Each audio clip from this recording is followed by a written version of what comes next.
त्रिपुरारी माने भी शंकर भगवान होता है। तो मुनिशन विदा मांग त्रिपुरारी चले भवन संग दक्ष कुमार। दक्ष कौन है? मैया सती के पिताजी। अब जो पढ़ने वाले होते हैं उन्होंने फिर बिंदु लगाया कि महाराज ऐसा थोड़ी होता है। जब आई तो संग सती जग जननी भवानी, और जब जाने लगी तो यही कह देते कि चले भवन संग अपनी भवानी, या कुछ भी कह देते। लेकिन ये दक्ष कुमारी से संबोधन थोड़ा अच्छा नहीं लगा। क्यों नहीं लगा? क्योंकि जो पति के साथ आई है तो पति का नाम आगे लिखा था, तो जाने के साथ भी लिखना चाहिए। पिता के नाम से संबोधन क्यों? विचार करना, जो कथा सुनने आए उसको बड़ी पदवी मिलती है। कोई आता है तो बड़े प्रेम से बोलते हैं आइए महानुभाव आपका स्वागत है, आप कथा सुनने के लिए। लेकिन वही अगर उल्टा कोई कथा ना सुने महाराज, तो अपनी भाषा में कहा था कि इससे अच्छा तो आप घर ही बैठे।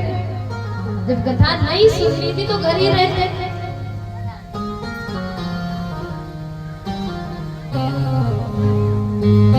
तो यहाँ स्पष्ट दक्ष कुमारी कर दिया। विचार करना, कथा सुनने में भेद था। अब यहाँ बैठे तो सुनाई तो सबको दे रहा है, लेकिन अभी बताया ना कि जो हृदय में धारण करता है उसका मूल्य बढ़ता है। लेकिन मैया सती के मन में ये भाव आ गया, और जीवन में कथा में जैसे ही भेद अभेद प्रवेश करता है, भगवान की कथा समझ में नहीं कि सुन शत वेद होय मन ताके, सिय रघुवीर हृदय नहीं जाए। भेद और अभेद, अभेद बुद्धि आती है, बड़े भाव से कथा सुनती है। भेद बुद्धि आती है, अरे महाराज टेंट की व्यवस्था नहीं है, जलपान की व्यवस्था नहीं है, माइक अच्छा नहीं है, बोले कछु जन कहे कि देवी जी अच्छी नहीं है। तो ये भेद बुद्धि काम करती है, वो तर्क करती रहती है, ऐसा होना चाहिए, यहाँ वैसा होना चाहिए, ऐसे शब्द आते हैं उसके भीतर। और यही तर्क मैया सती को आया कि वही राम थे, वही कथा थी, अब कहाँ तक सुने, कितने बजे, 4 बजे घर कब जाएंगे। ये मन में भाव आया तो कथा हृदय में नहीं आई और समझ में नहीं आया। और जिसने कथा नहीं सुनी तो स्पष्ट लिख दिया, बोले सुनी महेश परम सुख। वही सुख के साथ, अनुभूति के साथ सुना शंकर भगवान ने, लेकिन जाते समय दक्ष कुमारी कर दिया। क्यों? पिता से संबोधित कर दिया।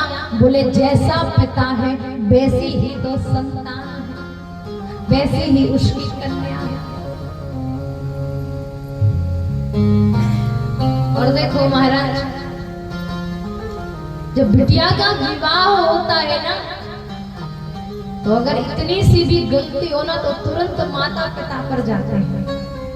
अरे तुम्हारे माता पिता ने तुम्हें इतना नहीं सिखाया, ऐसा नहीं किया, ऐसा भी नहीं आता तुम्हें, बताओ। तो तुरंत माता पिता के ऊपर हाथ उठाया जाता है, उंगली उठाई जाती है। तो दक्ष अभिमानी, तो कथा नहीं सुनी तो अभिमान की प्रतिमूर्ति मैया सती का नाम लिया। कि चले भवन संग दक्ष कुमार। ये पत्नी तो शंकर भगवान की है, लेकिन गुण अभी भी अपने पिता के जैसे हैं। अब चले जा रहे हैं। देखिए कथा का प्रभाव, ये कथा आप सबने सुनी होगी, लेकिन कथा का महत्व कहाँ है और कितना है, ये कथा हमें ये बताती है जीवन में कथा कितनी महत्वपूर्ण है। अब चले जा रहे थे कैलाश की ओर। शंकर भगवान और मैया सती। अब उसी समय भगवान श्री राम महाराजा दशरथ अपने पिता की आज्ञा से 14 वर्ष के लिए वनवास आए।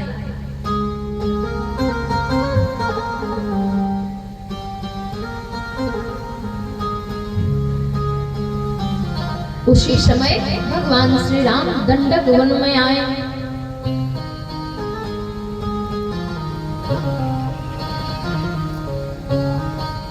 कितने हैं अवसर जन्म है भारा, कहे अवसर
अविनाशी।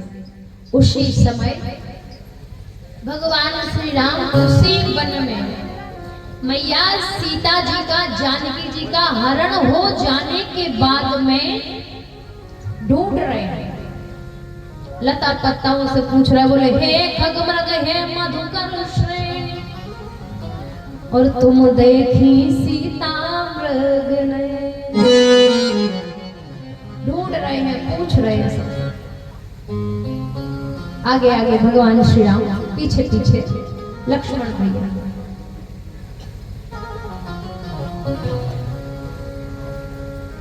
सीधे चले जा रहे थे। अब इधर शंकर भगवान ने मन में विचार किया कि भगवान श्री राम है और मैं कैसा सेवक कि अपने भगवान को प्रणाम भी ना कर सकता, मैं तो प्रणाम करूंगा।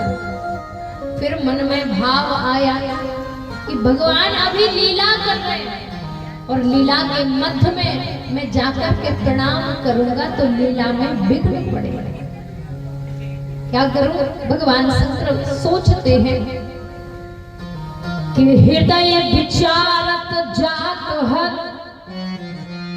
और कहे विधि दर्शन हो और गुप्त रूप अवतरे प्रभु गए जान सबको। ये भगवान लीला कर रहे, प्रत्यक्ष में प्रणाम नहीं कर सकता, क्या करूं? जब देखा तो हृदय में ऐसा भाव आया कि स्वयं को रोक नहीं पाया। शंभु समय तहे राम ही देखा। हृदय में इतना हर्ष, इतना भाव आया कि स्वयं को रोक ही नहीं पाए, प्रणाम किए बिना। लेकिन प्रत्यक्ष प्रणाम नहीं किया। मन में प्रणाम किया, जैसे हम मन में कहें कि राम राम सीताराम कुछ भी कहें, तो प्रत्यक्ष में प्रणाम नहीं किया, मन में प्रणाम कर रहे हैं कि जय सच्चिदानंद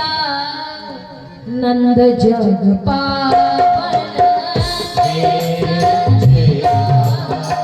नंद जग पावन, जय सच्चिदानंद जग पावन, जय सच्चिदानंद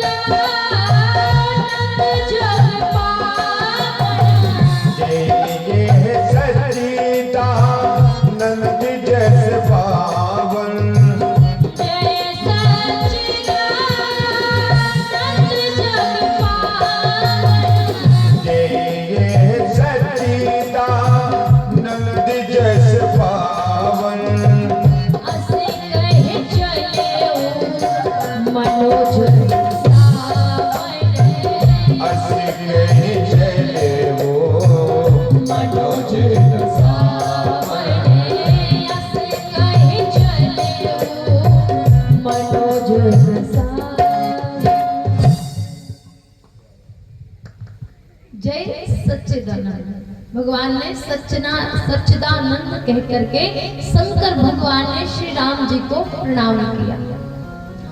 अब जैसे ही प्रणाम किया सो सती जी ने सुन लिया, और सती जी ने जैसे ही सुना महाराज तुरंत पूछने लगी कि प्रभु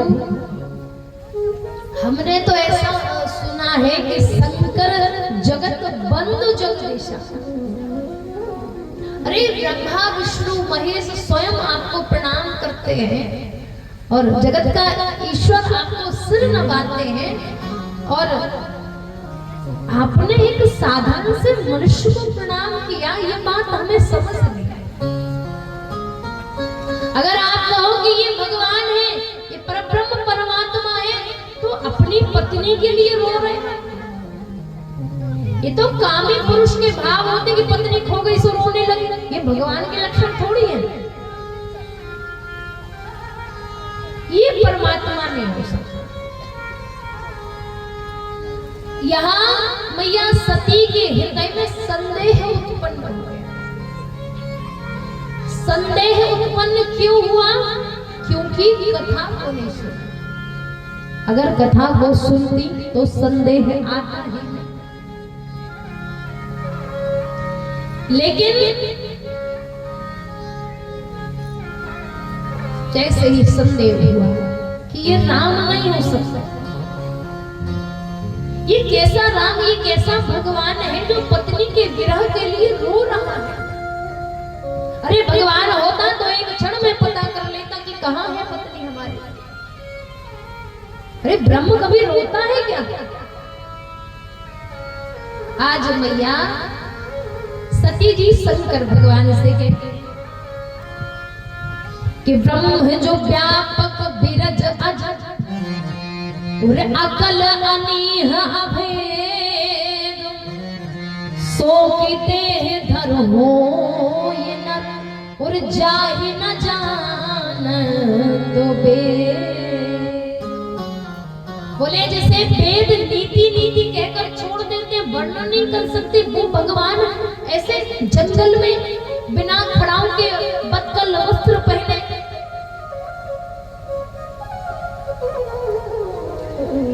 शंकर भगवान ने कहा कि मेरी समझ से तो यही मेरा इष्ट है, यही आराध्य है, आप मानो या ना मानो। अगर तुम्हें कुछ परीक्षा लेनी है, कुछ जानकारी प्राप्त करनी है तो आप ले सकते हो। जैसे ही शंकर भगवान ने कहा कि जो तुमरे मन अति संदेह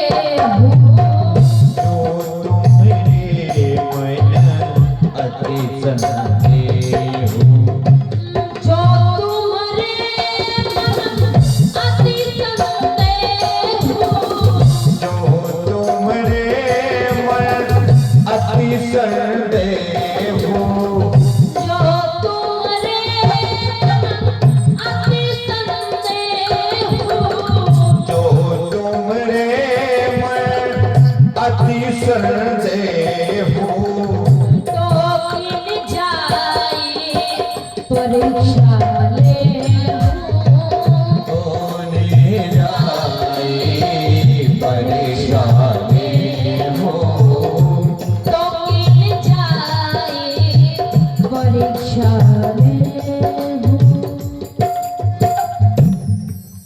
ये संदेह है तो जाकर के परीक्षा ले लो।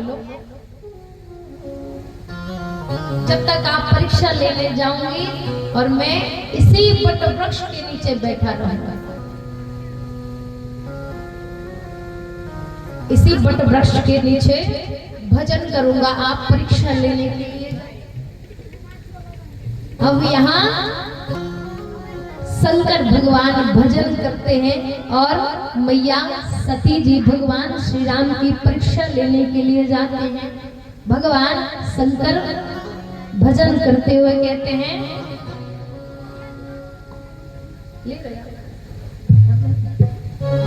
बड़े भाव से प्रेम से बोलो राम